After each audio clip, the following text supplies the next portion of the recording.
இந்த தேர்தல்ல திமுக தாவேகாவை எதிர்கொள்வதற்கு நாம் தமிழர் கட்சியை பயன்படுத்த போகிறது.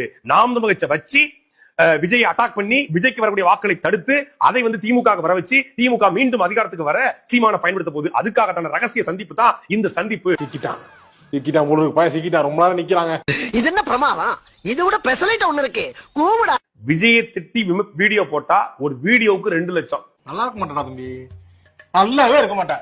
அவ்வளவுதான், இன்னையோட உறவு வந்துருச்சுன்னு வச்சுக்க. மூஞ்சிலி முடிக்க மாட்டேன். சொல்றேன் கேட்டு போங்கய்யா. சோலி முடிச்சு. ரஜினிகாந்த் அரசியலுக்கு வரல, நாங்க தடுத்தோம். அவர் எங்களுடைய அறிவுரை கேட்டுக்கொண்டு அவரை நின்றுட்டாரு. அவருடைய வயோதிகம் கருதி தன் ரசிகர்களை பழிடாக்கூடாதுன்னு சொல்லி அவர் பெருந்தன்மையா நடந்து கொண்டாரு.